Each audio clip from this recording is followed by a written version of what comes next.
Ever thought family could be your enemy? I am Lila, 22 years old, caught in a never ending nightmare of a crazy sister who vows to burn me down, parents who hire assassins to teach me a lesson, and ghosts who relentlessly chase me through snow, fire, and blood. From burning Halifax to the bloody Rockies, I run, fight, and survive. But the ending? It's not a gentle one. Listen to this story, if you dare. It will stick with you, chilling and haunting, until the very end. My name's Sarah, and I'm 20 years old, living in a small apartment just outside of Toronto. I've got a story that's been eating me up inside, and I need to get it off my chest. It's about my older sister Laura, who's 25, and her fiancé, Ryan, also 25. They were supposed to get married in this beautiful vineyard up in Niagara on the lake, a place we used to visit as kids. Everyone thought they were perfect, together high school sweethearts who made it through university and were ready to start their lives. But everything's gone off the rails, and somehow I'm caught in the middle of it all. Growing up in our little suburban house in Mississauga, I never really fit in with my family.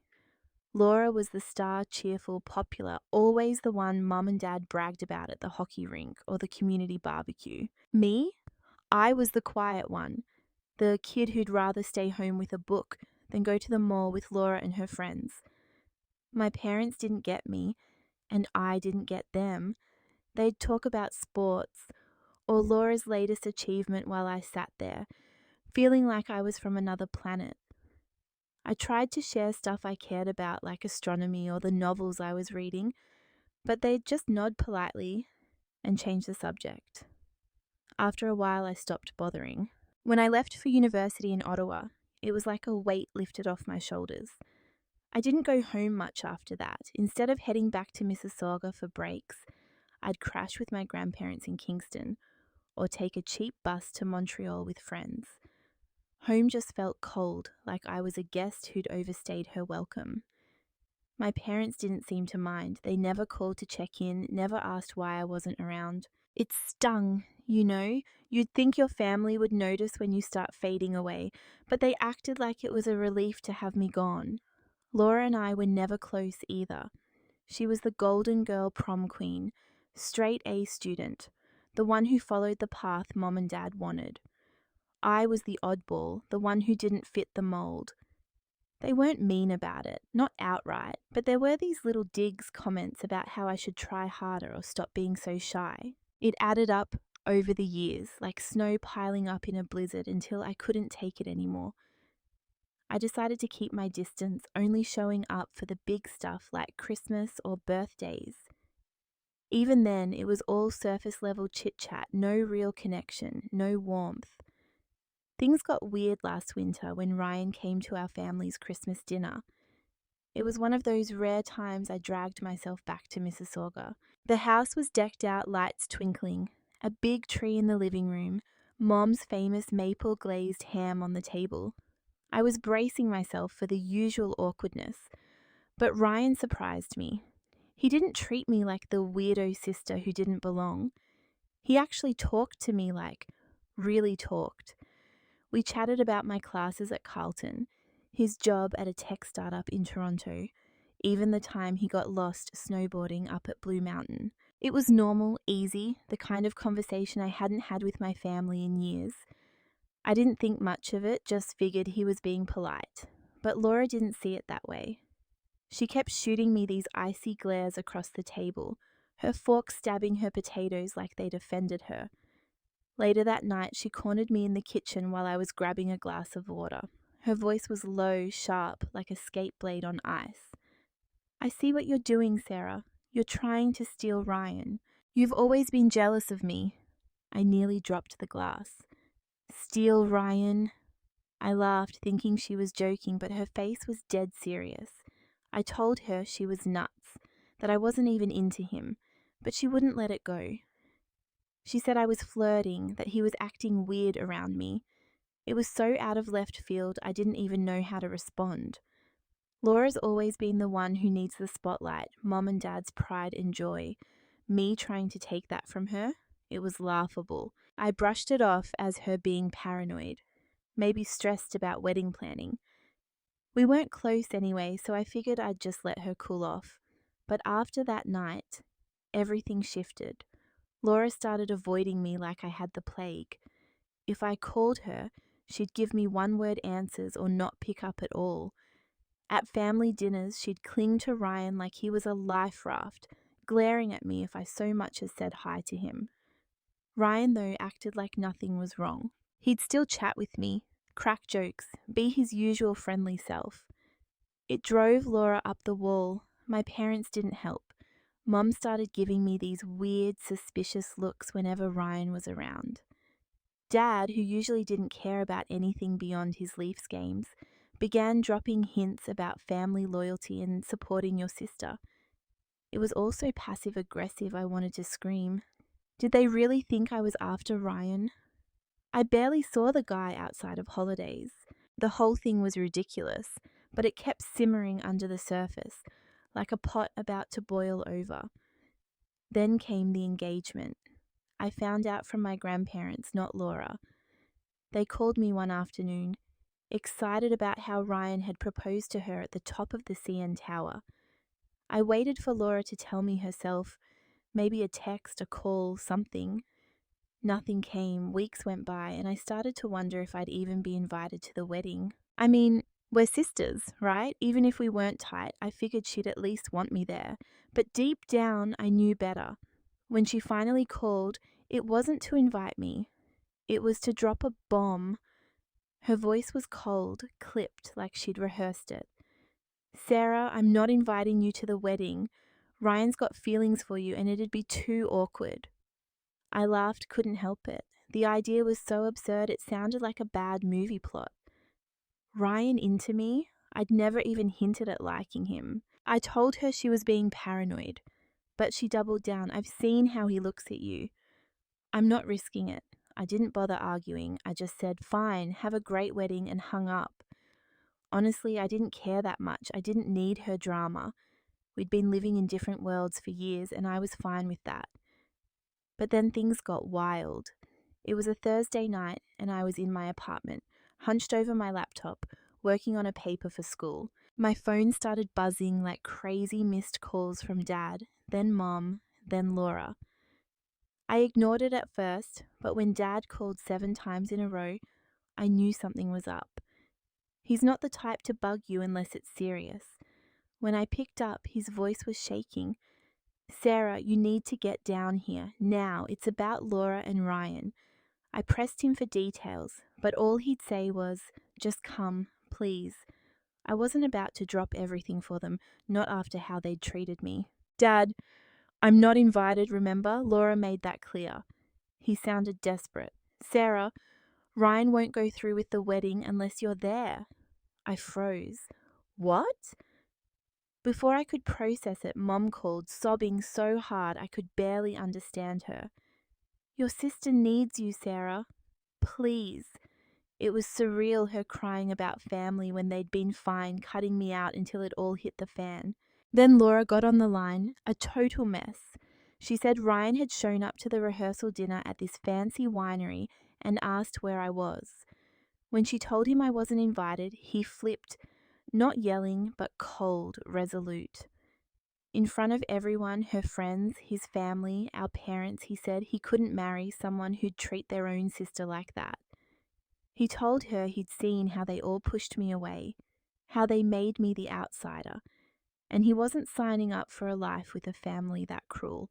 Laura was bawling, begging me to come fix it. Just tell him it was your choice not to come.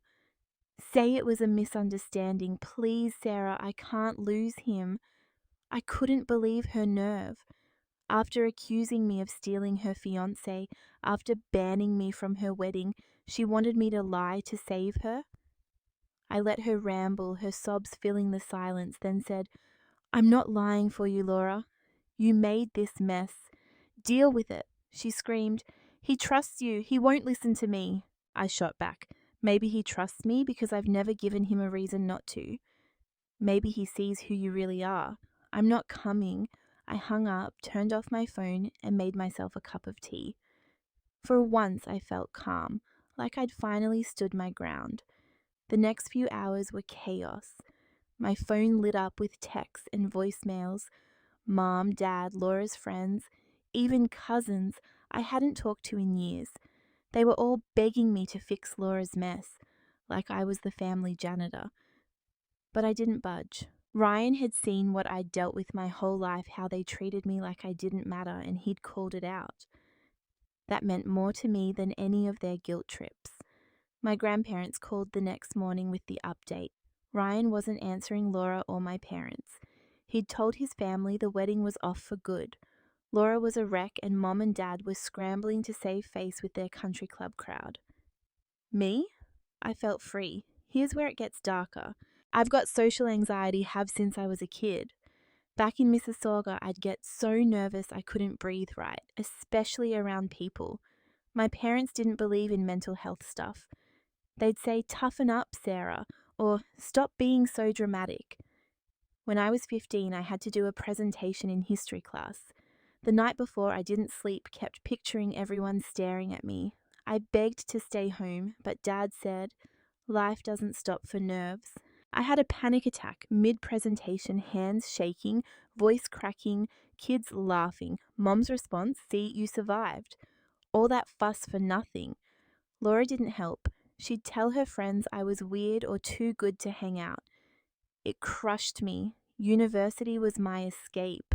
My first semester in Ottawa was rough, new place, new people, anxiety through the roof. One night I had a breakdown in my dorm, hyperventilating on the floor. My roommate dragged me to the counselling centre. The counsellor, Dr. Patel, listened, really listened.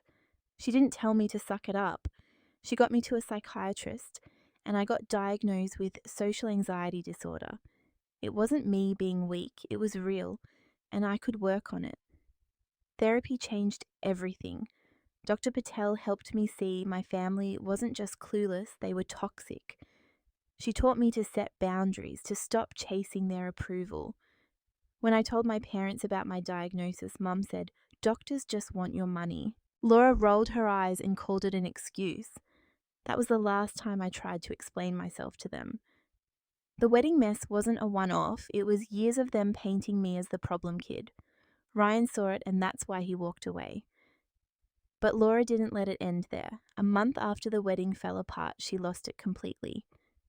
She got my new number, don't know how, and spread it around. My phone blew up with hate texts, calls, messages from her friends, random relatives, even strangers. "You ruined her life," they said. "You're a selfish bitch." Then the vandalism started. Eggs smashed on my car windshield one morning, classic Laura, straight out of her high school playbook. I ignored it, but she kept going. My mailbox got bashed in, my tires slashed, notes taped to my door calling me every name under the sun. My parents? Useless. "She's just upset," they said. "Be the bigger person." Even when I showed them security footage of Laura trying to pry open my apartment door with a crowbar, they brushed it off. She just wants to talk. I'd had enough. I'd started recording everything, cameras up, screenshots saved, every threat documented. The final straw was when Laura slashed all 4 of my tires and left a note in her handwriting. "You're dead to me." I took it to a lawyer. This wasn't family drama anymore. It was harassment, vandalism, a crime. The lawyer was a bulldog. With the footage, the messages, the photos, we built a case that couldn't lose. When Laura got the cease and desist letter, she freaked, tried to bargain through her own lawyer, offering to pay for the damage if I dropped it. I said no. This wasn't about money. It was about her facing consequences. The court case was fast and brutal. Laura got hit with charges: harassment, vandalism, attempted break-in. The judge didn't mess around. A permanent restraining order, mandatory therapy, a 1-year suspended sentence. My parents lost it, screaming at me in the courthouse parking lot. "You destroyed her life over a few pranks," they yelled. I showed them the video of Laura with the crowbar. "She tried to break into my home," I said. Their answer? Move somewhere else if you're scared. That was it. I cut them off for good. In the civil suit, Laura had to pay for everything: car repairs, emotional distress, lost freelance gigs from her social media smear campaign. The settlement shut my parents down too, no more playing middleman. They caved fast, scared of what their golf buddies would think. I moved to a new place, a secure building in Ottawa with cameras everywhere. New number, new social media, fresh start. A client heard about my mess and offered me a job, impressed I'd stood up for myself. For the first time, I'm not the family screw up. I'm just Sarah, building my own life. Therapy's helping with the anxiety. Turns out a lot of it came from their constant jabs. Letting them go was like dropping a 100-pound backpack. This is the end of it. I'm done updating, done looking back. I'm focused on school, work, and finding people who actually care about me. My family's fallout isn't my problem anymore. I've got my own path now, and it feels damn good to walk it. It's been a couple of months since I settled into my new life in Ottawa, and for a while I thought the storm had finally passed. I was wrong. My name's still Sarah, still 20, and I'm still trying to figure out how my family keeps pulling me back into their chaos, even when I've cut every tie I could. This next part of the story is wilder than anything that's happened so far, darker, messier, and way more dangerous. I didn't think it could get worse than Laura slashing my tires or trying to break into my apartment, but I underestimated her. I underestimated all of them. After the court case wrapped up, I moved to that secure building downtown, a high-rise with a doorman, cameras in every hallway, the works. I needed that peace of mind. My new job was going great too, a small marketing firm that let me work remote half the time. Good people who didn't pry into my past. I'd started hanging out with a couple friends from university, grabbing coffee at this little spot by the Rideau Canal, or hitting up trivia nights at a pub near campus. For the first time, I felt like I was building something real, something mine. My anxiety wasn't gone, but it was quieter, manageable. I thought I'd left Laura and my parents in the rearview mirror. Then the packages started showing up. The first one came on a snowy Tuesday in January. I got home from class and there it was, sitting by my apartment door, no return address. Just my name scrawled in black marker. Inside was a torn-up photo of me and Laura from when we were kids, maybe 6 and 10, smiling at a cottage up in Muskoka. Someone had scratched out my face with a knife, leaving jagged gashes where my eyes should have been. My stomach dropped. I told myself it was a prank, some idiot from Laura's circle trying to scare me. I tossed it in the trash and didn't tell anyone. 2 days later, another one arrived. This time it was a crumpled note, handwritten, "You can't hide forever." The handwriting looked like Laura's same loopy L's and sharp T's from the tire slashing note. I called my lawyer right away. She told me to keep it, bag it up, and add it to the evidence pile. The restraining order was still in place, so if this was Laura, she was already breaking it. I installed an extra lock on my door that night and barely slept, jumping at every creak in the building. The packages kept coming every few days, like clockwork. A dead bird with its neck snapped, wrapped in newspaper. A USB drive with a video of me walking to class, filmed from across the street. A doll with its head ripped off, red paint splattered where the face used to be. Each one was creepier than the last, and I started feeling like I was being watched. I'd catch myself looking over my shoulder on the way to the bus, scanning the faces in the crowd. My lawyer took it all to the police, but they said they couldn't prove it was Laura without more. Her handwriting wasn't enough, and the packages had no prints. They upped patrols around my building, but that was it. Then one night everything exploded. It was late, maybe 2 a.m., and I was up studying for a midterm. The power in my apartment cut out pitch black, no hum from the fridge, nothing. I grabbed my phone to call the building manager, but before I could dial, I heard it. A faint scratching at my door, like nails dragging across wood. My heart slammed against my ribs. I crept to the peephole, hands shaking so bad I could barely hold the phone. There was Laura, standing in the hallway, her face lit up by the emergency lights. She had a crowbar in one hand, a wild look in her eyes, like she hadn't slept in days. She wasn't just breaking the restraining order, she was here to break in. I bolted to my bedroom, locked the door, and called 911. "She's outside my apartment," I whispered, voice trembling. "She's got a weapon. Please hurry." The scratching turned into banging, hard, rhythmic thuds that echoed through the walls. I shoved my dresser against the bedroom door, tears streaming down my face, praying the police would get there fast. Then I heard her voice, low and unhinged, seeping through the cracks. "You ruined my life, Sarah. You think you're safe? You're nothing." The banging got louder, like she was trying to splinter the door. The doorman must have heard it too, because I heard shouting in the hall, his voice deep and angry, telling her to drop the weapon. There was a scuffle, a scream, then silence. My phone lit up with the 911 operator. "Officers are in the building. Stay where you are." Minutes later felt like hours. Someone knocked. "Ottawa police, open up." I moved the dresser, hands still shaking, and let them in. Laura was gone, but the crowbar was on the floor, and the door frame was cracked where she'd pried at it. The doorman said he'd chased her off, but she'd vanished into the stairwell before he could grab her. The police took my statement, bagged the crowbar, and promised to track her down. My lawyer met me at the station the next morning, furious. "This isn't harassment anymore," she said. "This is attempted assault. Maybe worse." They pulled security footage, crystal clear shots of Laura pacing the lobby, sneaking past the desk, riding the elevator up. Her face was gaunt, eyes hollow, like she'd snapped completely. The cops issued a warrant, and by noon they had her in custody.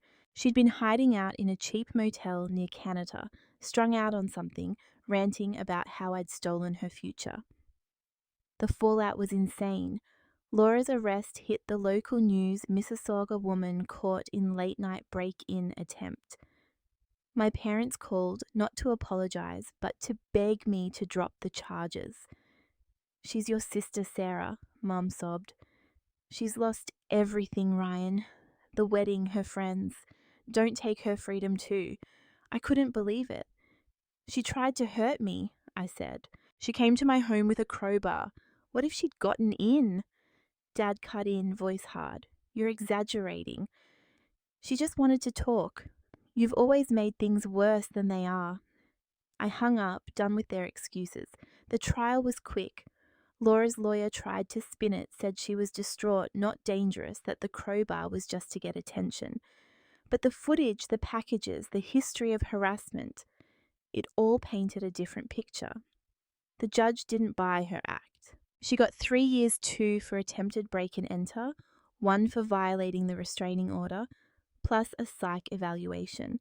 No suspended sentence this time. She'd crossed too many lines. My parents sat in the courtroom glaring at me like I'd betrayed them. I didn't flinch. They'd picked their side long ago. After that, I found out more stuff that made my skin crawl. Friends of Laura's started talking, spilling secrets she'd kept buried. Turns out she'd been obsessed with me for years, not the other way around. She'd told people I was the reason she had to be perfect, that I'd stolen Mom and Dad's attention by being the troubled one. It was all in her head. I'd never competed with her, never wanted what she had. Ryan leaving her just tipped her over the edge, and she'd built this twisted story, where I was the villain who'd taken him too. The packages, the break-in, it was her trying to punish me for a crime I didn't commit. My parents doubled down. They sent a letter, handwritten, formal, like something out of a drama. "You've torn this family apart," it said. "We can't forgive you for putting Laura in jail. Don't contact us again." I burned it in my kitchen sink, watched the ashes curl up and die. Good riddance. My grandparents reached out. Though they'd seen the news, pieced it together. They apologized for not stepping in sooner, said they'd always worried about how Laura and my parents treated me. They're the only family I've got left now, and I'm okay with that. I moved again, couldn't stay in that apartment after the break-in. Found a place near Algonquin College, smaller but cozier, with a view of the Ottawa River. My job's still solid, and I've got a therapist who's helping me unpack the mess Laura left in my head. The anxiety's there, but it's not running the show anymore. I've got a new routine: morning runs by the river, late nights with my books, weekends with friends who don't care about my past. I even started dating someone, a quiet guy from my poli-sci class, who gets my sarcasm and doesn't push me to talk when I need space. Laura's locked up, my parents are out of my life, and I'm finally free. It's not the happy ending you see in movies, too much damage for that. But it's mine. I don't look over my shoulder anymore. I don't flinch at every noise. I'm not the scared kid from Mississauga or the sister who ruined everything. I'm just Sarah, and for once that's enough. It's been 6 months since Laura's trial ended, and I'm still Sarah, still 20, now living my quiet life by the Ottawa River. I thought I'd finally closed the book on my family's madness, Laura behind bars, my parents out of the picture, a fresh start with my little apartment and my new routine. I was wrong again. Trouble doesn't just fade away when you're tied to people like them. It festers, waits, then comes roaring back when you least expect it. This next chapter's a doozy, twistier than a back road up in the Gatineau Hills, and twice as dangerous. I'd gotten comfortable, too comfortable, maybe. My runs by the river were my sanctuary, the cold air biting my lungs as I pounded the path past Parliament Hill. Work was steady, my friends were solid, and my boyfriend, Jake, was a rock, always there with a coffee or a bad joke when I needed it. My grandparents checked in every Sunday, their voices crackling over the phone from Kingston, asking about school and telling me they were proud. I'd even started sleeping through the night, no more waking up to every creak, thinking Laura was back with her crowbar. Life felt good, like I'd finally outrun the shadows. Then the letters started. Not packages this time, just plain envelopes, no return address, slipped under my door or stuffed in my mailbox. The first one came on a rainy April morning. I'd just gotten back from class, dripping wet, when I saw it on the mat, my name in blocky, unfamiliar handwriting. Inside was a single line. You think it's over? No signature, no clue who sent it. I figured it was one of Laura's old friends, still bitter about the trial, and tossed it in a drawer. But the next day, another one showed up. She's not done with you. Then a third, watch your back. They kept coming, every day, short and sharp like knife jabs. I told Jake about it over dinner at this hole-in-the-wall diner near Byward Market. He frowned, pushing his fries around his plate. You need to call the cops, Sarah. This isn't random. I didn't want to. I'd had enough of police stations and lawyers. But when the fifth letter came with a photo of me running by the river, snapped from behind some bushes, I knew he was right. My hands shook as I dialed 911.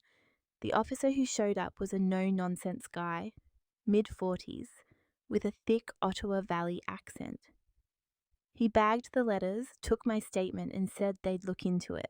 Could be a prank, he warned, but we'll check on your sister too. Laura was still in prison, a medium security spot, an hour west of Toronto, so I didn't think it was her. But the letters kept coming, even after the police got involved. They got nastier. You'll pay for what you did. No one's coming to save you. One had a sketch of a crowbar, crude but unmistakable. I stopped running outside, started using the treadmill in my building's gym instead, always checking the corners. Jake started staying over more, sleeping on my couch with a baseball bat by his side. My grandparents offered to drive up, but I told them to stay put. I didn't want them dragged into this. Then the calls started. Late at night, my phone would buzz, private number, no voicemail, just silence when I picked up. One time I heard breathing, slow and heavy, before the line went dead. I changed my number, but 2 days later the calls found me again. My boss noticed I was jumpy at work, asked if I was okay. I lied, said I was just stressed about finals. The truth was, I was unraveling sleeping with the lights on, triple checking the locks, jumping at every shadow. My therapist upped our sessions, said it sounded like PTSD creeping in from Laura's attack. I didn't argue. The breaking point came on a Friday night in May. Jake was over and we were watching some dumb comedy on my laptop, trying to pretend everything was normal. My phone rang, new number, still private. I let it go to voicemail, but it rang again and again. On the fourth call, I snapped and answered, "Who the hell is this?" A voice came through, low, raspy, distorted, like they were using one of those cheap voice changers from a Halloween store. "Check your door." The line cut out. Jake grabbed the bat and told me to stay back. He cracked the door open, and there it was, a black garbage bag, tied shut, sitting on the mat. I called the police while Jake dragged it inside.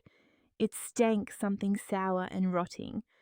The cops showed up fast, 2 of them this time, and slit the bag open right there in my living room. Inside was a dead raccoon, its fur matted with blood, a note pinned to its chest. "You're next."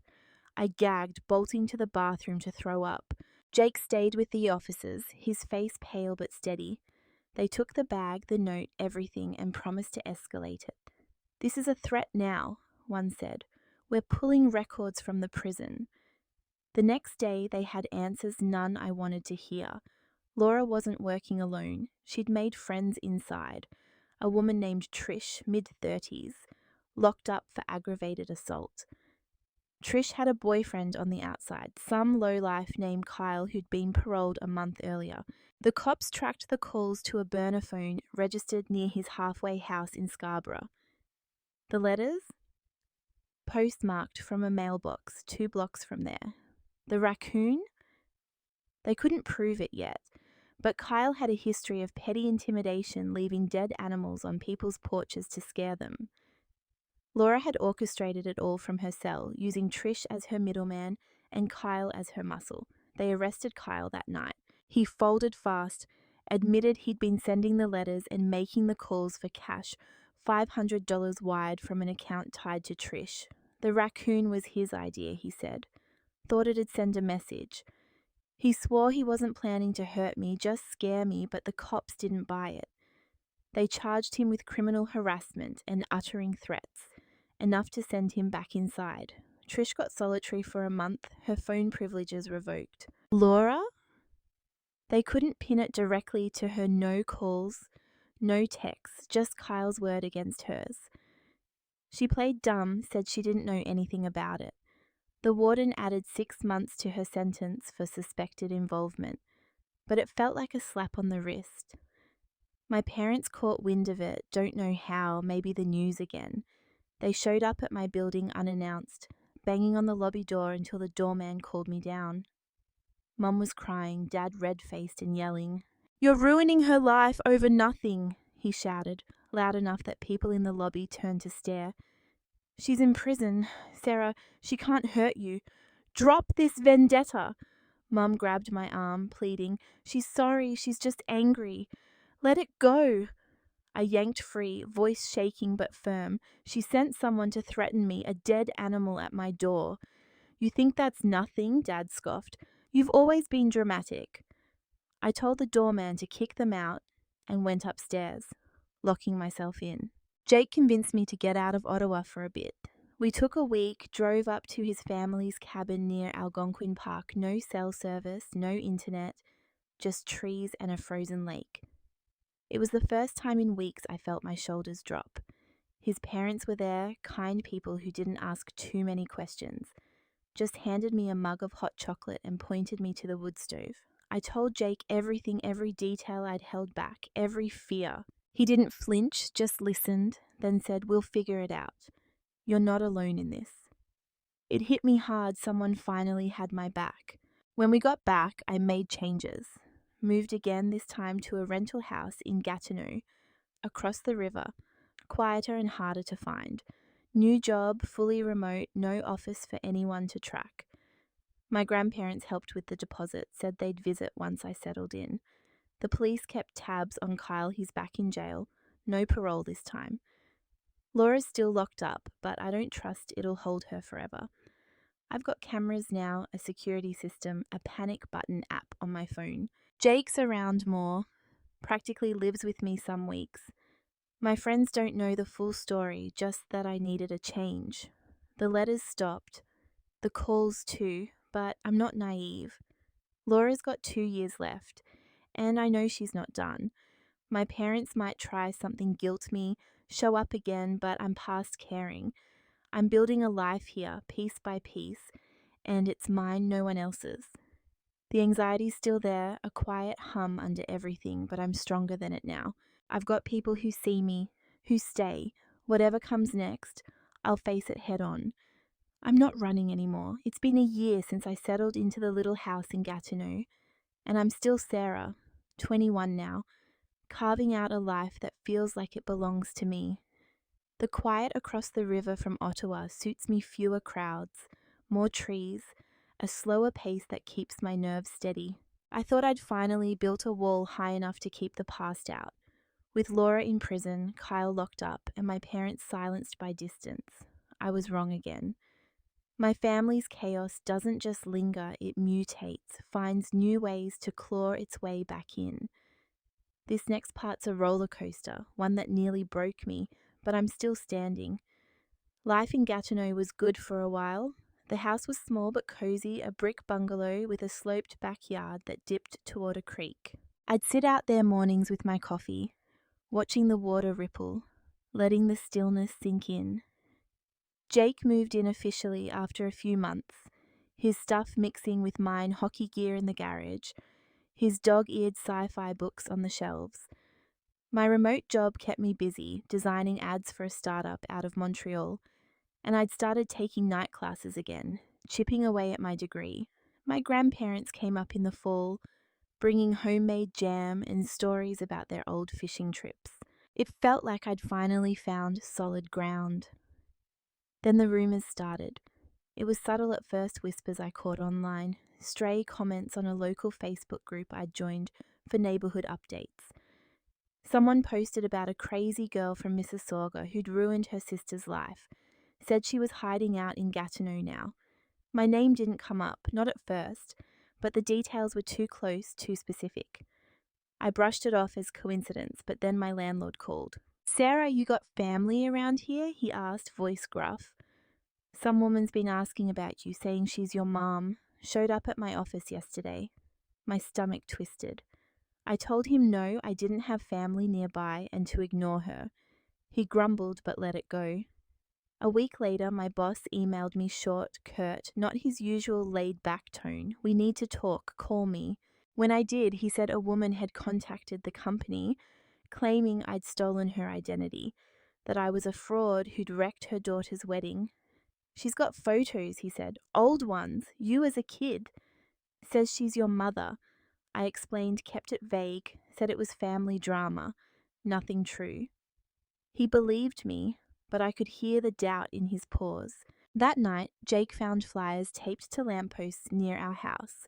My face, a grainy shot from high school, with "Wanted, Sarah Harris, family betrayer" in bold letters. My parents had found me. I called the police, showed them the flyers, the email from my boss. They recognized the pattern, same harassment playbook Laura had used, just a new player. They couldn't prove it was Mom yet, but they filed a report and told me to keep records. Jake was furious, wanted to drive to Mississauga and confront them. I talked him down barely. "They want a reaction," I said. "Don't give it to them." But inside I was crumbling. The walls I'd built were cracking and I couldn't stop it. Then the break-in happened.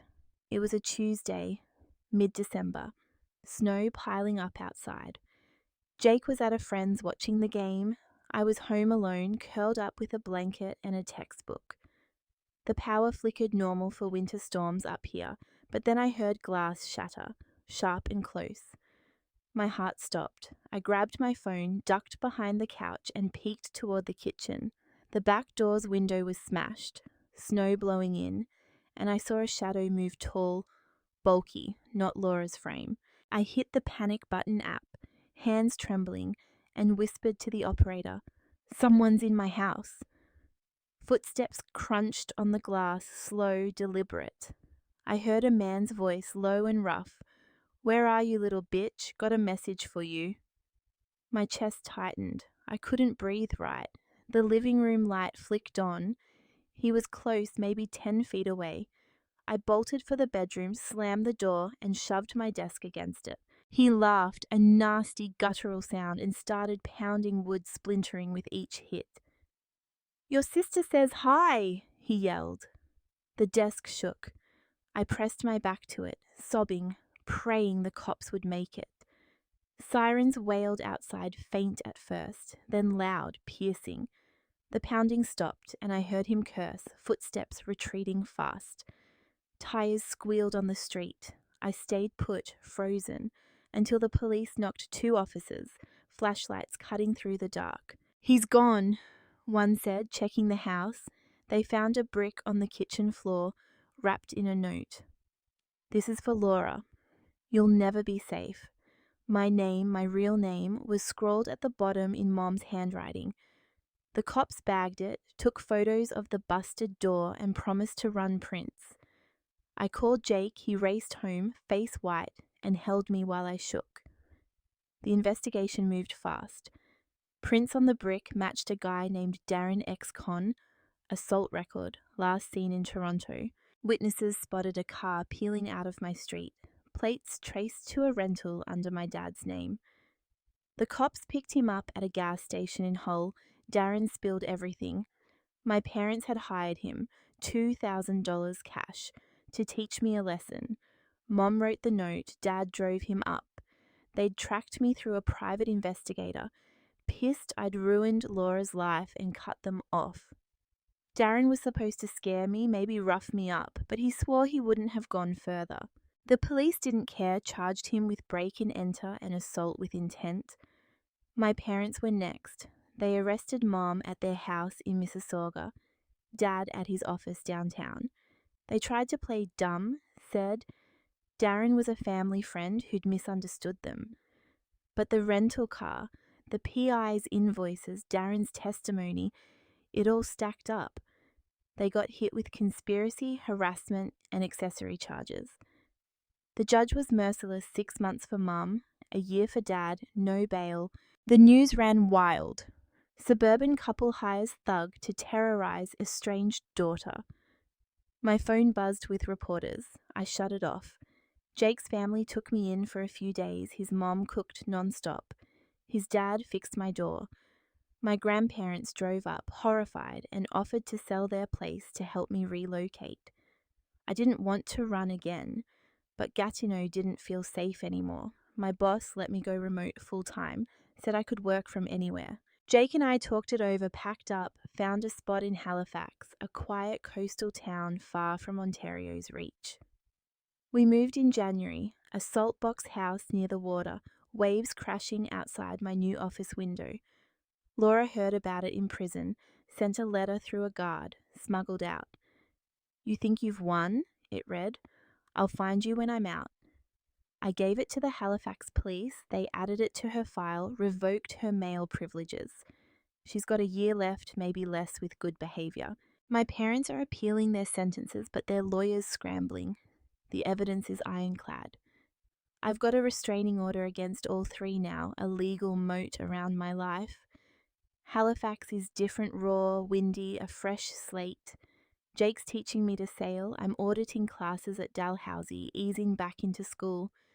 My anxiety's a beast. Some days flashbacks to that night, the door splintering, but therapy's keeping me afloat. My grandparents visit when they can, and Jake's family's become mine too. I don't trust the calm. It's been broken too many times, but I'm learning to live in it. Laura's coming someday. I know it. My parents might too. I'll be ready. I've got a home, a fight in me, and people who won't let me fall. That's more than they'll ever take away. I'm Sarah, 21 now, and it's been 4 months since Jake and I landed in Halifax, chasing a fresh start by the Atlantic. The saltbox house we rented sits perched on a rocky bluff. the ocean stretching out like a restless giant beyond the windows. I thought moving this far east would bury the past for good. Laura in prison, my parents locked up, a whole province between me and their poison. I was wrong again, and this time the stakes climbed higher than I ever imagined. What's coming next isn't just a storm, it's a reckoning, one that's been brewing since I was a kid in Mississauga. Life in Halifax started out raw but hopeful. The wind here bites hard, whipping off the water, but I liked it, kept me sharp. Jake got a job at a marina, fixing boats, coming home with salt in his hair and grease on his hands. I stuck with my remote gig, designing ads from a corner desk with a view of the waves. We'd walk the waterfront at dusk, splitting fish and chips while gulls screeched overhead. My grandparents sent care packages, wool socks, their latest jam batch, and I'd started painting, smearing blues and greys on canvas to match the moody sea.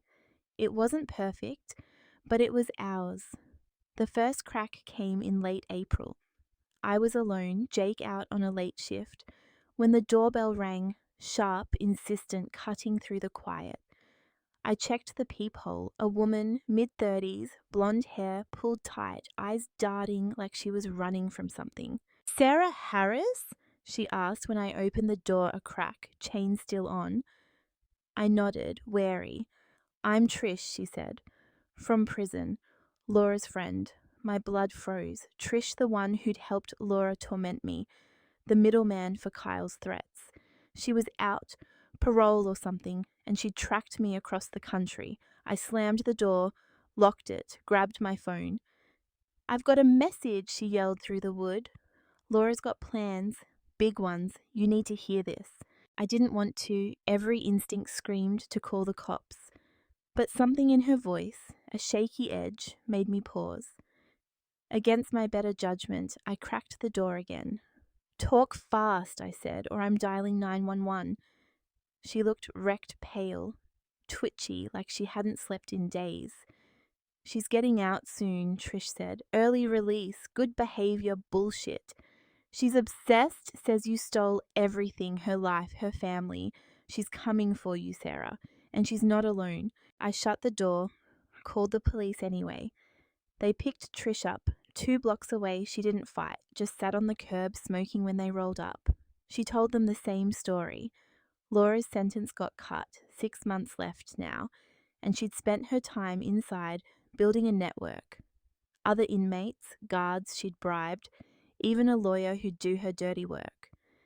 Trish said she'd bailed on Laura's crew, scared off by how unhinged she'd gotten, but she'd owed her one last favour, a warning to me. The cops checked. Laura's release was real, paperwork filed, set for September. My restraining order still held, but it felt like tissue paper against what Trish described. Jake got home as the cops left, saw my face and knew. "We're not waiting for her," he said, voice hard. "We fight back now."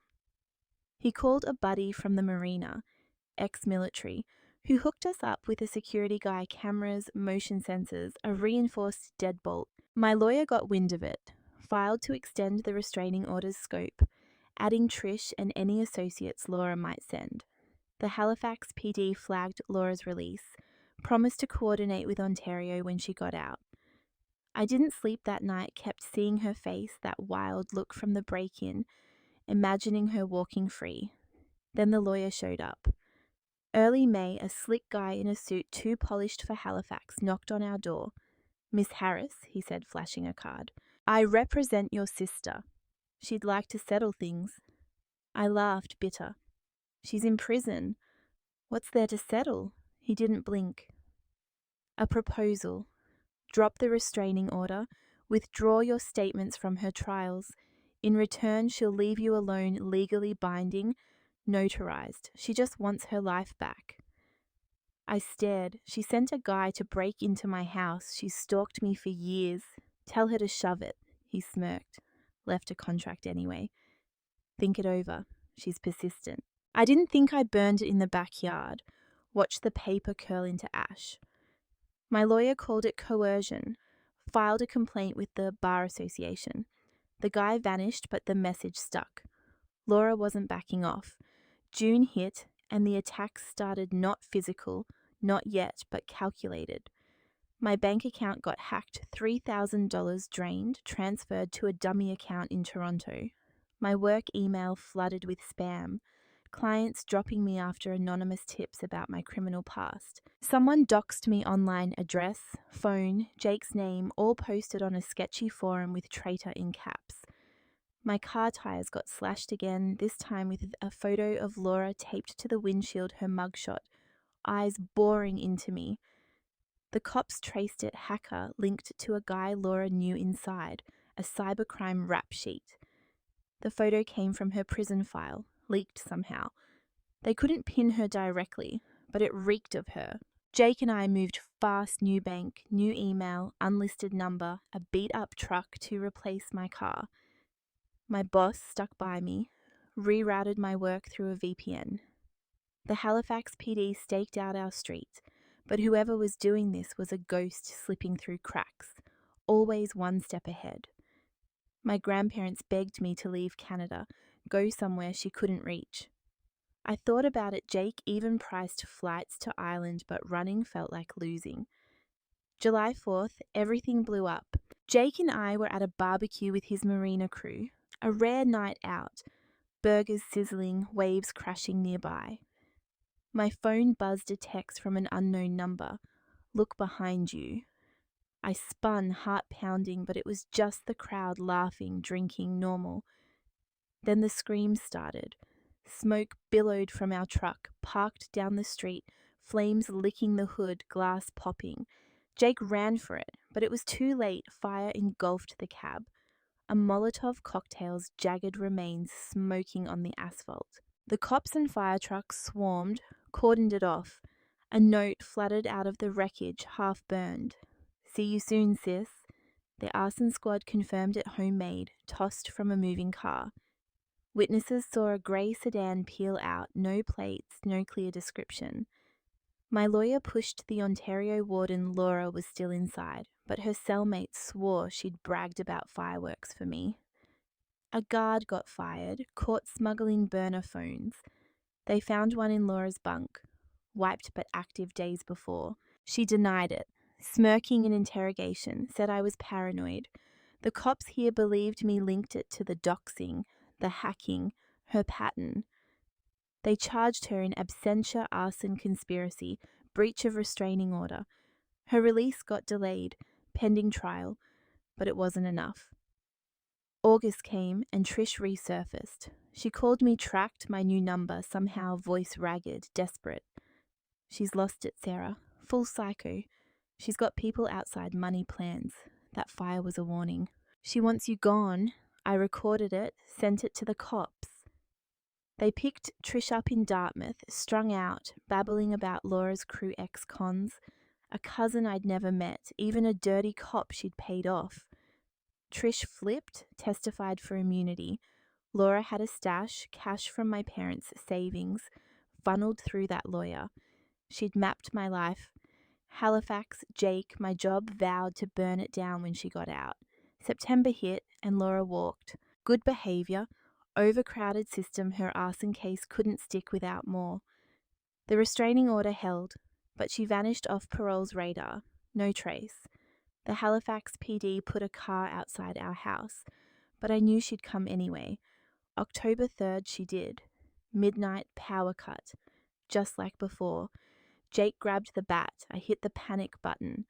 Glass shattered, front window this time, and I smelled gasoline. Sarah, she screamed, voice raw, unhinged. You can't hide. A match flared, flames raced up the curtains.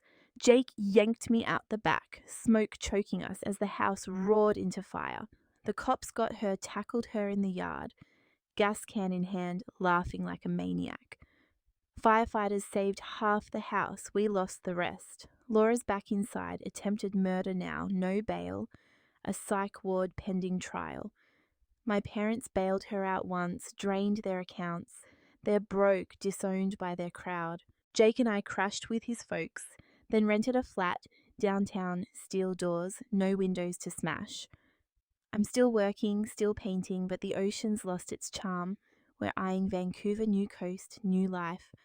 Laura's locked up, maybe for good, but I'll never stop looking over my shoulder. I've got Jake, my grit, and a story that's mine to finish. She won't take that. Not ever. I'm still Sarah, 21, and it's been 3 months since Laura torched our Halifax house, leaving Jake and me to sift through the ashes of what we'd built. We're in Vancouver now, a rainy city hugging the Pacific, mountains looming through the mist. I thought the distance 3,000 kilometres from Halifax, a whole country between us and Laura's cell, would finally let me breathe. I was wrong again. Wrong. My sister's reach doesn't stop at prison bars or provincial lines. It's a shadow that stretches, twists, and strikes when I dare to feel safe. This next stretch is a fight grueling, surreal, and closer to the edge than I've ever been. We landed in Vancouver in January, the city slick with drizzle, air thick with pine and salt. The flat we found was a concrete box in East Van 3rd floor, bars on the windows, a buzzer system that buzzed half the time. Jake got work at a shipyard, hauling crates and coming home with splinters in his hands. I stuck with my remote gig, redesigning my setup in a corner by a rain-streaked window, the grey of the city bleeding into my ads. We didn't talk about Halifax much, just rebuilt, step by quiet step. My grandparents wired us cash for furniture. Jake's folks sent a care package of blankets and instant coffee. It wasn't home yet, but it was a start. The first sign of trouble was small, easy to miss. A voicemail, late February, from a number I didn't know, garbled, static heavy, but I caught my name, hissed like a curse. I deleted it, chalked it up to a wrong number.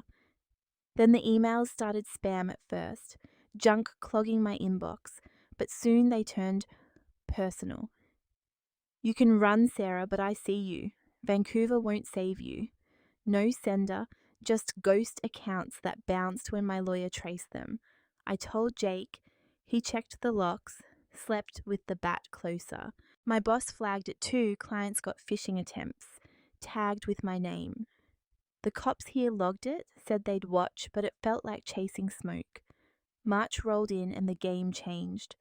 I was walking home from a corner store, milk, bread, nothing big, when a guy stepped out of an alley, hood up, hands in his pockets. Sarah Harris, he rasped, voice like gravel. I froze, nodded, clutching my bag like a shield. Message from your sister, he said, stepping closer. She's got eyes everywhere. You're not done. He tossed something at my feet. A photo, me and Jake at the shipyard, snapped days ago and bolted. I grabbed it, ran home, called the Vancouver PD. They canvassed, found nothing, no prints, no trace, just my word and a blurry shot. The photo went to my lawyer. She looped in Halifax and Ontario. Laura was still locked up, maximum security now, post-arson, no parole in sight. But her eyes were real. Prison records showed she'd charmed a new crew, harder cases. Lifers with nothing to lose. One, a woman named Carla, had a brother outside, fresh off a stint for extortion. The cops pegged him Marco for the alley stunt, matched his build to a grainy CCTV clip. They nabbed him at a dive bar in Surrey, drunk and mouthing off about family debts. He admitted Laura paid him $1,000, wired through a guard she'd bribed with favours. Just a scare job, he slurred. They charged him harassment, intimidation, but Laura denied it, stone-faced in her cell. April hit and the screws tightened. Our flat got tagged red spray paint, traitor in jagged letters across the door. Jake scrubbed it off, jaw tight, while I called the cops again. Then my bank card stopped working, account frozen, flagged for suspicious activity. Hours on the phone revealed someone had tried to drain it, using credentials hacked from my old Halifax email. My work laptop crashed next virus, planted via a client link, wiping half my files. The IT guy said it was targeted. Pro level. My boss cut my hours, apologetic but firm, too much risk. Jake's shipyard got calls, anonymous, accusing him of theft. His boss laughed it off, but the strain showed in his eyes. The cops linked at Marco's crew, lowlifes with tech skills, tied to Laura's prison whispers. She'd escalated money moving, orders barked through smuggled notes. My lawyer pushed for a federal probe. The RCMP stepped in, grim-faced Mounties who didn't sugarcoat it. She's running a syndicate, one said. Small, but vicious. You're the target. They tapped her cell, found coded letters, a guard on her payroll, a cousin in Toronto funneling cash. My parents' names popped up, broke but begging favours, feeding her vendetta. The RCMP raided Marco's flop, seized laptops, hauled in 3 more Laura's puppets, all singing for plea deals. May 15th, it went nuclear. Jake and I were home, rain hammering the roof, when the fire alarm screamed, piercing, relentless. Smoke seeped under the door, acrid and thick. I grabbed my phone, Jake the bat. We ran for the hall. Flames licked the stairwell, gasoline reek, a rag torch jammed in the banister. Neighbours shouted, chaos erupting as we bolted down the fire escape, metal slick underfoot. Outside, sirens wailed. Firefighters doused the blaze, contained it to the stairs. A note floated in the gutter, soaked but legible. Burn, Sarah, love, L. Her handwriting sloppy, unmistakable. The RCMP moved fast. Arson, again cameras caught a figure, masked, fleeing in a stolen car. The car turned up torched in Burnaby. VIN scraped off. Witnesses pegged a woman short, wiry, not Laura dumping the gas. They traced her Jess, Carla's ex, paroled a month back. Jess cracked under questioning. Laura's orders, relayed through Marco $5,000 to light her up. The cash came from my parents' old golf buddies, guilt-tripped into funding justice. Jess got 5 years. The RCMP charged Laura conspiracy to commit murder, racketeering, 12 counts. Her cell got stripped solitary, no contact, a steel box in Alberta. My parents faced the music accessory charges, frozen assets, a trial looming. They called once, collect from jail, mom sobbing, dad silent. I hung up, no words left. Vancouver PD put us in a safe house, a drab condo near Stanley Park. Blinds down, cops at the door. Jake quit the shipyard. I dropped my job, living off savings and grit. My grandparents flew out, frail but fierce, camped in a hotel nearby. The RCMP warned us Laura's network was gutted, but stragglers lingered, loyal or desperate. Stay low, they said. She's caged, but she's rabid. June crept in and we broke. The safe house felt like a cage walls closing, air stale. Jake's hands shook some nights. My paintings turned black, all edges and ash. We fought snapped over dishes, silence, fear then clung to each other, raw and ragged. My lawyer pushed a deal, witness protection, new names, a reset in the prairies. I hated it running again, erasing myself. But Laura's last letter, smuggled before solitary, sealed it. I'll die before I stop. We signed the papers, packed a bag, left Vancouver in a grey sedan with tinted windows and Mountie driving. Now we're somewhere flat and endless, call it James and Lila. Fake IDs, a rented farmhouse with creaky floors and wheat fields out back. Jake fixes tractors. I freelance under a ghost name, no ties to Sarah Harris. The RCMP checks in Laura's trials next month. Life without parole on the table. My parents might plea out, house arrest if they're lucky. The stragglers scattered Marco's dead, overdosed. Jess flipped fully, buried Laura deeper. My grandparents write, coded letters through a P.O. box. I miss their voices. The prairies are quiet wind, hissing through grass, stars sharp at night. My anxiety's a dull ache, not a scream. Jake's laugh comes back, slow but real. I paint again, gold now, not black. Laura's locked in a hole, my parents broken, their world dust. I'm not safe, not fully, but I'm alive, free in a way they'll never steal. James and Lila have a life, fragile but ours. She's a ghost in my head, not my shadow. For now, that's enough. I'm Lila now, 22, and it's been 6 months since James and I settled into this windswept farmhouse in the prairies, a speck lost amid endless fields of wheat and sky. The RCMP gave us new names, new lives, a shield forged from paper and promises. Laura's buried in a max security cell, my parents are ghosts of their old selves, and Vancouver's a memory drowned in rain. I thought the flat horizon and the quiet would finally let me rest, let me be someone new. I was wrong again. The past doesn't die, it hides, coils, and strikes when you stop listening for it.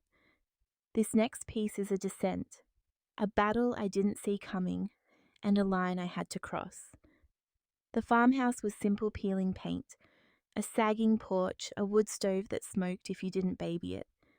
James fixed tractors for a gruff farmer down the road, coming home with dirt under his nails and a tired grin. I freelanced logos, ads, nothing tied to Sarah hunched over a laptop in a room with yellowed curtains, the wind moaning outside. We kept to ourselves, nodded at neighbours, avoided questions. My grandparents sent letters through a coded drop, short updates about their garden. I burned them after reading, per RCMP rules. The nights were still stars like pinpricks, no city hum. I painted ochre fields, storm clouds, trying to root myself here.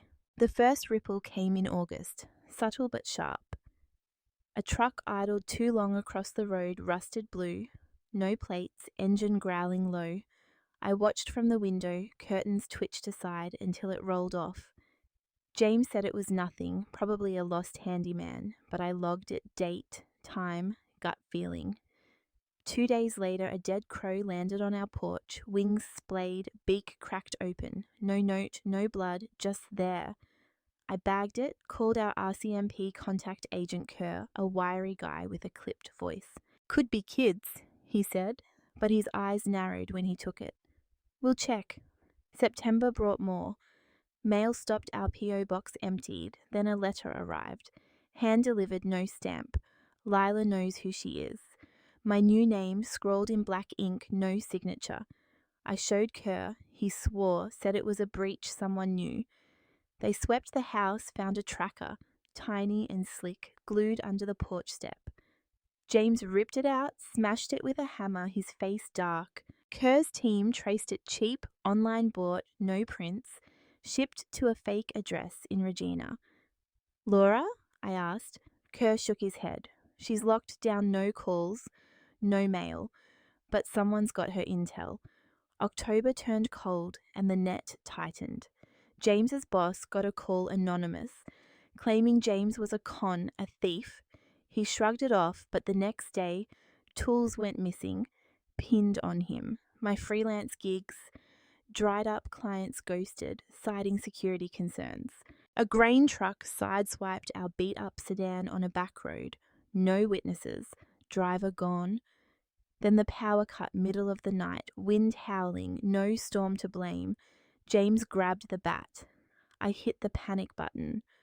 Footsteps crunched outside slow, circling then stopped. Morning showed boot prints in the mud, size 11, leading nowhere. Kerr escalated it full surveillance, a second agent posted nearby. They dug deeper. Laura's cellmate, Carla, had died shanked in a yard fight, ruled random. But a guard flipped, said Carla'd bragged about fixing Sarah before she went down, named a contact Ron, ex-cop, fired for corruption, last seen in Winnipeg. Ron tied to my parents' old Circle Country Club cash, hushed favours. Kerr's team raided his flop found photos. Me in Vancouver, James at the shipyard, our Halifax house pre-fire. A map marked the prairies, our town circled in red. Ron was gone, vanished days before.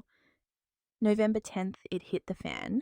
James was at work, I was home, sketching by the stove, when the front door rattled hard, like a fist testing it. I dropped the pencil, grabbed my phone, peeked out. A man stood there, tall, leather jacket, face shadowed by a cap. He knocked again, deliberate, then spoke. Lila, open up, we've got business. My pulse roared. I hit the panic button, backed into the kitchen. He kicked once, twice, wood cracking, hinges groaning. I snatched a knife, ducked behind the counter as the door gave way. He stepped in Ron. I knew its scarred jaw, eyes like pits. Laura sends regards, he growled, pulling a gun snub-nosed black, steady in his grip. You've cost her enough. I lunged knife out, aiming wild, caught his arm, blood spraying.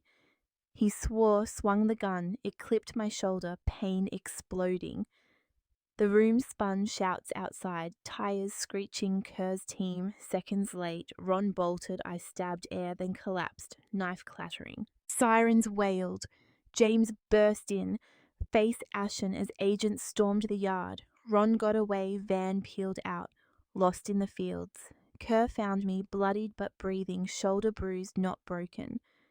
They swept the house, gunshot in the wall, my sketchbook shredded, a note in Ron's pocket, dropped in the scuffle, end her. L. Laura's script, smuggled somehow. The RCMP locked the town down, checkpoints, choppers, dogs, but Ron slipped the net, a ghost with cash and hate. Kerr's boss called it. She's running him from inside. He's her endgame. They moved us middle of the night, no warning, to a cabin in the Rockies, snowbound, off-grid. Laura's trial hit December virtual, me testifying as Lila, face blurred, voice masked. Ron's attack, the notes, Carla's boasts piled on her arson rap. She stared through the screen, gaunt, eyes burning, mouthed, "You're dead," as the judge read life, no parole, psych ward indefinite. My parents got 2 years each conspiracy, funding Ron pleas ignored, club pals silent. Ron's still out there, sightings in Calgary, then nothing. Kerr says he's bleeding cash, desperate but alive. The cabin's cold pine walls, a propane heater, James chopping wood while I paint jagged peaks. My shoulder aches, my hands shake less. Freelance trickles in new alias, tighter VPN. James hunts with Kerr's guy, learning the land. My grandparents call through a secure line voice, frail, love fierce. Laura's caged, my parents done, Ron a hunted dog, but I don't sleep easy. The Rockies hide us, but not forever. I've got James, a knife by the bed, and a will she can't break. Lila's alive, scarred, sharp, waiting. He'll come. I'll be ready. I'm Lila, 22, holed up in this snow-choked cabin in the Rockies with James, 9 months into a life carved out of necessity and grit. The RCMP stashed us here after Ron's attack pine walls, a single road in, mountains clawing the sky like jagged teeth. Laura's locked in a psych ward, life sentence cemented, my parents rotting in their cells, and Ron's a phantom, bleeding cash somewhere in the wild. I thought the isolation, the cold, the sheer distance would bury the fight for good. I was wrong again. The past isn't a grave, it's a live wire, sparking when you touch it, and this time it's not just about survival, it's about ending it. The cabin's a fortress of sorts, log walls, steel shutters, a generator that hums like a heartbeat. James hunts with Kerr's guy, Mike, a lean ex-cop who patrols the perimeter, rifle slung over his shoulder. I design ads, flyers, ghost work, under a third alias, my laptop glowing in a room lit by kerosene lamps. The wind howls non-stop, rattling the roof, but it's the silence between gusts that gets me too still, too loaded. My grandparents' letters come sparse, routed through Kerr, their handwriting shakier each time. I paint crimson streaks, dark slopes, anger seeping onto canvas. My shoulders healed mostly, the scar itches when it snows. Trouble crept in slow mid-September. A deer carcass turned up near the woodpile, gutted, head twisted back, no predator marks. Mike said it wasn't wolves too clean, too staged. I snapped a photo, sent it to Kerr. He called it odd, but not enough for a team. Then the radio cut our link to the RCMP, static one night, dead the next. Mike jury-rigged it, got static again, but the signal's range shrank. James found Track's boots, size 11, circling the cabin, vanishing into the trees. "Ron," he said, voice low, eyes scanning the ridgeline. I didn't argue, my gut screamed the same. October hardened the game. Snow buried the road 4 feet deep, no plough for miles. The generator coughed, then quit. Mike traced it, fuel lines slashed, deliberate, a knife's work. We switched to wood heat, rationed gas from a spare can. My laptop caught a glitch, files scrambled, a message blinking. "Found you." No hack trace, just there, like a taunt. Kerr drove up, 2-day trek through drifts, swapped the radio, checked the gen, left us a satellite phone. "Ron's in Alberta," he said. "Calgary sighting 2 weeks back. He's broke, unhinged, off-grid. Watch your 6. Mike stayed closer, slept in the shed, rifle loaded. November 3rd, it snapped. Dawn, grey and biting, James splitting logs, me brewing coffee. A shot cracked loud, close echoing off the peaks. James dropped the axe, bolted inside. Mike yelled from the trees, "Get down!" Glass shattered kitchen window, bullet hole spiderwebbing the pane. I hit the floor, coffee spilling, heart slamming. Another shot thud into the wall, then silence. Mike radioed sniper, high ground, gone when he flanked. James grabbed the sat phone, dialed Kerr. "He's here, now." I crawled to the bedroom, snatched my knife, waited. Kerr's team choppered in 6 hours. Snow swirling, blades thumping. They swept the ridge, found a nest, 308 casings, cigarette butts, a wrapper from a Calgary gas station. Ron, no question. Tracks led west, lost in a blizzard. Kerr posted 2 agents, big guys, vests, AR-15s, turned the cabin into a bunker. "He's hunting," Kerr said, face grim. "Not just Laura's porn anymore, he's personal." My lawyer pushed Ottawa, Laura's psych eval leaked. She'd bragged to a shrink about Ron finishing it, laughed when they asked why. Feds tightened her cage, no visitors, no air, but Ron was loose, a wolf off the leash. December rolled in, snow to the eaves, tension thick as the ice. The agents Tom and Vic rotated watches, scopes on the trees. James rigged traps, wire snares, noise cans, old tricks from his dad's hunting days. I stopped painting, started mapping ridges, trails, weak spots, planning for what I knew was coming. The sat phone buzzed. Kerr's voice. Ron's cousin flipped. "Says he's got a rifle, cash from a heist, heading your way. 2 days, maybe less." I looked at James, then Mike. "We don't wait," I said. "We end it." Night fell, moonless, wind dead. Tom spotted movement thermal blip, 300 yards out, creeping low. Vic radioed Ron, confirmed, scope glinting. James killed the lights. Mike took the shed, flanking wide. I gripped the knife, stayed by the stove, heat off, breath fogging. Shots rang 3, tight, from Vic. Then a scream, raw and cut short. Silence stretched, then Mike's voice. "Got him, chest hit, he's down." I ran out, snow to my knees, saw Ron sprawled, blood black on white. Rifle dropped, eyes open, gone. James pulled me back. Tom checked the pulse, nothing. Kerr's crew landed at Dawn Medevac, forensics, a cleanup team. Ron's pack had ammo, a map our cabin exit in red, a photo of me, Laura's writing on the back. For me. He'd robbed a pawn shop, killed a clerk, gone rogue when Laura's cash dried. The RCMP called it closed self-defense. No charges, but I saw Kerr's face.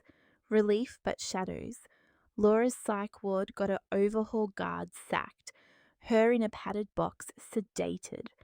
My parents heard sent a smuggled note. "You killed him." Then silence. Their sentences stretched, parole denied. January thawed us out. The cabin held scarred but standing. Tom and Vic left, Kerr too, promising checks. James and I stayed nowhere else felt real. He hunts again. I paint red, fading to blue. My grandparents visited, drove from a motel, hugged me tight, left tears on my coat. Freelance picked up new clients, no questions. The Rockies loom, a wall I've claimed. Ron's dead, Laura's a husk, my parents' dust. I'm Lila knife sharp, roots deep, James at my side. The fight's done for now, I've won. But the wind still whispers, and I listen. Always, I'm Lila, 22, standing in the wreckage of a war I never asked for, the Rockies rising like sentinels around this battered cabin. 9 months here with James, 9 months of snow and silence, of burying the past under layers of ice and resolve. Laura's a spectre in a padded cell, my parents' broken husks behind bars, and Ron's blood stains the snow where he fell shot down, a rabid dog finally put to rest. I thought his death would slam the door shut, that the quiet would hold. I was wrong one last time. The end doesn't come soft, it crashes, burns, and demands you face it with eyes wide open. Winter gripped us hard after Ron went down, the cabin a fortress of scars, bullet holes patched, windows boarded, the air thick with the ghosts of what we'd survived. James sharpened his knives, hunted with a new edge, his hands steady but his sleep restless. I painted slashes of red and black, mountains bleeding into sky, each stroke a scream I couldn't voice. The RCMP pulled back Kerr's last visit. A handshake and a warning. She's done, but watch the edges. My grandparents' letters stopped health fading, they said, but I felt the weight of their fear. Freelance hummed along, a lifeline to a world I barely touched. February cracked the illusion. A storm roared in blizzard winds, snow burying the road, the cabin groaning like it might snap. The sat phone died battery fried, no signal to check. James trekked to the shed, found the gas cans drained. A slow leak sliced into the metal. Mike still posted nearby radioed static, then nothing. Night fell, blacker than coal, and the generator sputtered out. I lit the stove, shadows dancing when the floor creaked. Not wind, not settling, but steps, heavy and wrong. James grabbed the rifle. I snatched my knife, heart a drumbeat in my throat. The door exploded, hinges torn. Wood splintering, a figure loomed. Not Ron, not dead, but alive, hulking, masked in black. "For Laura!" he roared, voice a guttural snarl, shotgun swinging up. James fired crack, crack bullets, punching the wall as the man ducked, fast, too fast. I lunged, knife slashing air, caught his leg. Blood spraying hot. He swung, fist cracking my jaw. I hit the floor, vision swimming. James tackled him. Grunts, crashes, glass shattering, then a blast. Deafening, shotgun tearing the ceiling. Plaster rained. I rolled, stabbed blind. Felt the blade sink deep his thigh, a howl ripping out. Mike burst in, rifle blazing. 2 shots chest, head the man crumpled, mask slipping, revealing a face I didn't know. Broad, scarred, eyes glassy in death. Blood pooled, steaming on the boards. James pulled me up, hands shaking, his shirt torn, cheek gashed. Mike checked the body tattoos, prison ink, a note in his pocket. Finish it. L. Laura's scrawl, fresh, smuggled from her hellhole. The storm raged, muffling the chopper's thump Kerr's team. Late again, descending through the whiteout like avenging shadows. Dawn broke brutal cabin half ruined, snow red where the man fell. Kerr ID'd him, Vance ex-lifer, paroled a month back, Laura's final card, bought with her last scraps of influence, a guard's betrayal, a vow to see me burn. The RCMP stormed her ward, found the guard, beaten bloody by inmates he'd crossed, confessing through broken teeth.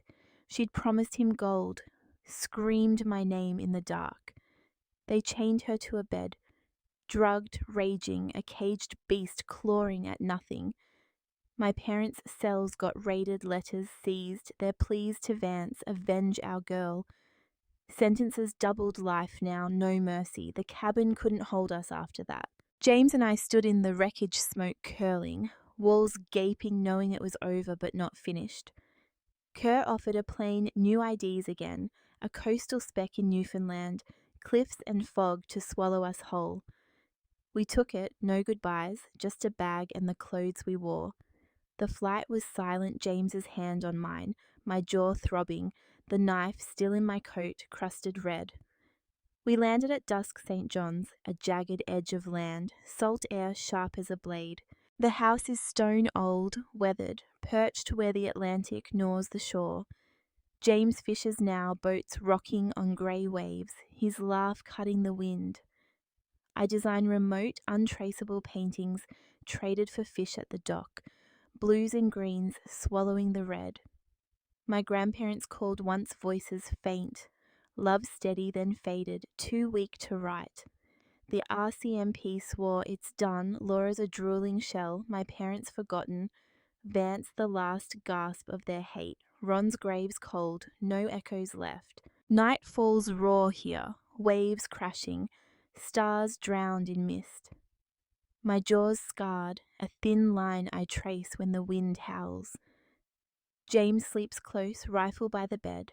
I keep the knife under my pillow, edge honed. The fight's carved me Lila, not Sarah, a name forged in fire and blood. They're gone, Laura. My parents, their puppets sunk in their own ruin, while I stand on this cliff, alive unbowed. The ocean roars below, a hymn to what I've won. It's not peace, it's power, hard earned, mine alone. Let them rot. I'm free.